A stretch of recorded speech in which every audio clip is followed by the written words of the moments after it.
سیدہ فاطمۃ الزہرا رضی اللہ تعالیٰ عنہا کی وفات کے بعد حضرت علی رضی اللہ تعالیٰ عنہ نے ان کی وصیت کے مطابق دوسری شادی کی۔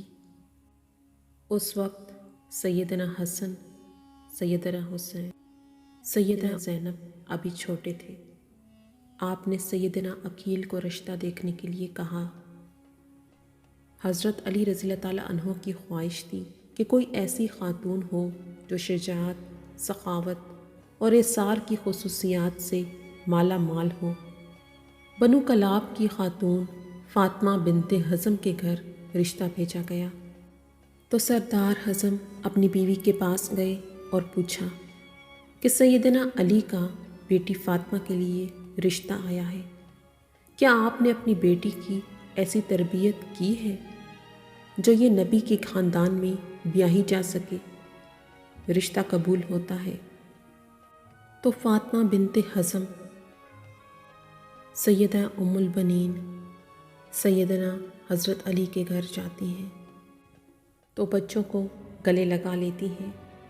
سیدنا علی سے درخواست کرتی ہیں کہ ان بچوں کے سامنے آپ مجھے کبھی فاطمہ مت کہیے گا، انہیں اس سے ان کی ماں کی یاد آ جائے گی۔ میں اس گھر میں ان کی ماں بن کر نہیں آئی بلکہ کنیز بن کر آئی ہوں۔ میرا یہ مقام نہیں کہ میں ان کی ماں کی جگہ لے سکوں۔ اس کے بعد آپ نے انہیں بیٹا نہیں کہا بلکہ ہمیشہ مولا کہتی رہیں۔ ان کے 4 بیٹے ہوئے، اس لیے انہیں ام البنین بھی کہتے ہیں، مطلب بیٹوں کی ماں۔ اپنے بیٹوں کو ہمیشہ حضرت حسن اور حسین کی اطاعت کا حکم دیا، ادب سکھایا اور کہا وہ جیسا کہیں بس حکم بجا لانا، بحث نہیں کرنی۔ یہ اہل بیت ہیں اور ہم ان کے نوکر ہیں۔ ان 4 بیٹوں میں عباس ابن علی، عبداللہ ابن علی، جعفر ابن علی اور عثمان ابن علی تھے۔ سیدنا حسین رضی اللہ تعالیٰ عنہ لشکر حسین کے سپہ سالار بھی رہے۔ شجاعت میں بھی یہ ایک مقام رکھتے تھے، دونوں ہاتھوں سے تلوار چلاتے تھے۔ جنگ صفین میں سیدنا علی نے ان کو بھیجا تو محمد بن حنیفہ کہتے کہ مولا آپ صرف عباس کو کیوں آگے بھیجتے ہیں؟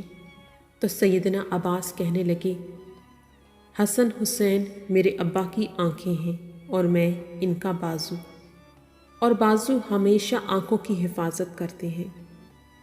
حالانکہ عمر میں حسن اور حسین سے چھوٹے تھے۔ مطلب یہ کہ ماں کی تربیت ہر مقام پر جھلکتی تھی۔ واقع کربلا میں جب ایک ایک کر کے لشکر حسین کے سارے سپاہی شہید ہوتے گئے تو سیدنا عباس نے حضرت حسین رضی اللہ تعالیٰ عنہ سے درخواست کی کہ مجھے جانے دیں۔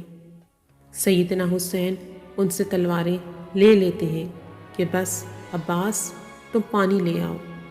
آپ پانی لینے جاتے ہیں تو یزیدی لشکر ان پر حملہ کر دیتا ہے، دونوں بازو کاٹ دیے جاتے ہیں۔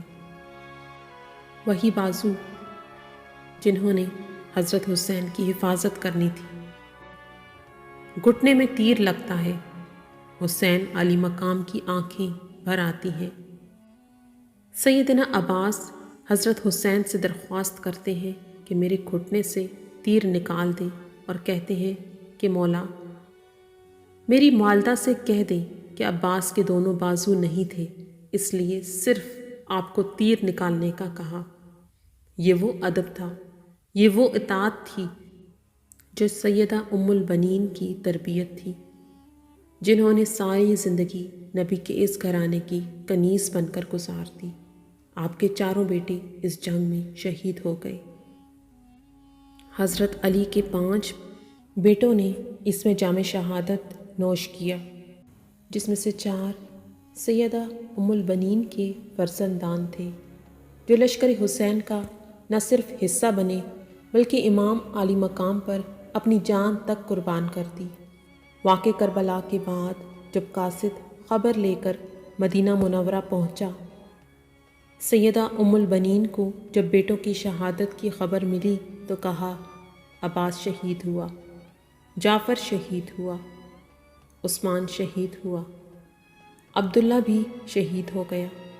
فرمانے لگی سب چھوڑو، میرے حسین کا بتاؤ۔ تو بتایا کہ وہ بھی شہید ہو گئے۔ تو کہنے لگی کیا میرے بیٹے بعد میں شہید ہوئے؟ تو بتایا گیا نہیں، وہ حضرت حسین سے پہلے شہید ہوئے اور حضرت حسین کی حفاظت کے لیے خوب لڑے۔ تو شکر ادا کیا کہ انہوں نے بے شک حق ادا کر دیا۔ یہ وہ ماں تھی جو اہل بیت کے مقام کو سمجھتی تھی، جس نے اپنی ساری زندگی بیٹوں کو صرف اطاعت سکھائی، ادب سکھایا، خود کو اس گھر کی کنیز بنایا۔ اللہ پاک ہم سب کو اہل بیت کا مقام سمجھنے اور ان کے ادب اور اطاعت کی ہدایت عطا فرمائے، جس طرح سیدہ ام البنین نے اپنی اولاد کو سکھایا۔